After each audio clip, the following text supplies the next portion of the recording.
If you've been moving through your days thinking, I'm fine, I'm just tired, I'm just busy, but underneath that, there's a quiet truth you don't always say out loud, that you don't fully like yourself anymore, this video is for you. Because this isn't about burnout. It's not about needing better time management, and it's not about trying harder to get it together. What you're experiencing is something deeper. And once you can name it clearly, everything starts to shift.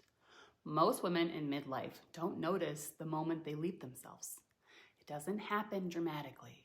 It happens slowly. You start managing more than you feel. You start responding to life instead of inhabiting it. You start doing what works instead of what's true. And over time, something subtle happens. You don't disappear, but you disconnect. From the outside, nothing looks wrong. You're functioning, you're responsible, you're holding everything together. But inside, there's a gap between your life and you. And most women describe it like this. I don't know exactly what's wrong, I just don't feel like myself. Here's what I want you to understand. This isn't a mindset problem. And it isn't a motivation problem. It's a nervous system pattern plus identity drift that happens when you've been in long-term overfunctioning mode. Your system learns, be useful, be steady, be available, don't drop anything. And in doing that, it quietly stops checking in with you.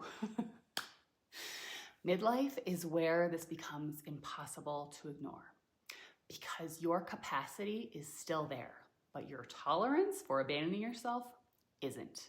So what used to feel normal, the pushing, the holding, the performing, finally starts to feel heavy. Not because you're failing, but because your system is no longer willing to override itself the same way.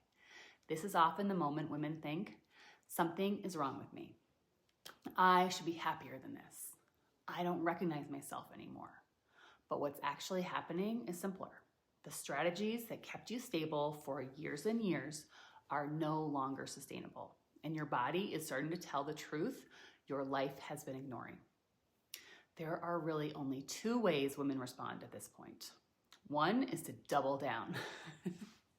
Try harder, organize better, push through. Fix the outside so the inside will settle. And the other is what I call the turning point. You stop asking, how do I manage this life better? And you start asking, what happened to me?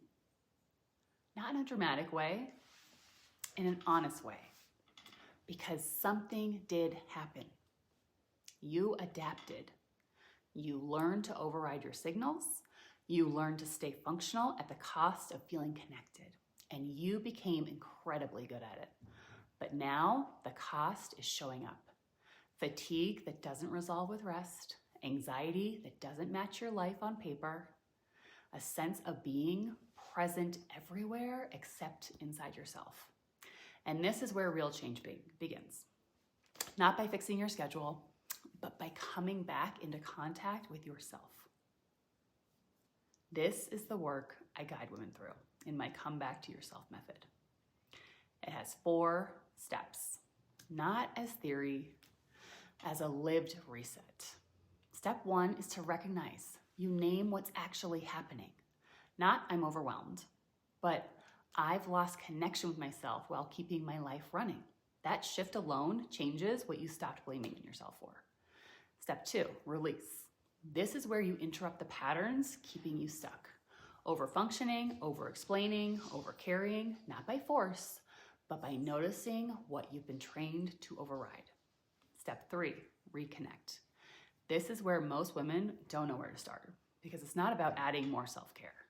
It's about learning to actually hear yourself again. What do you want? What do you feel? What do you need? Without immediately dismissing it. Step 4, return. This is where your life starts to reorganize around you again. Not perfectly, not all at once, but consistently enough that you stop disappearing inside your own life. And you start feeling like you are actually here again. If anything I've said today feels uncomfortably familiar, I want you to know This isn't something you fix alone by pushing harder.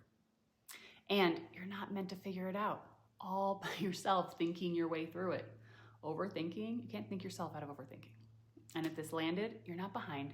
You're just at the point where coming back to yourself becomes possible. I'll see you soon. Thank you so much for spending your time with me and sharing this time with me. Thank you.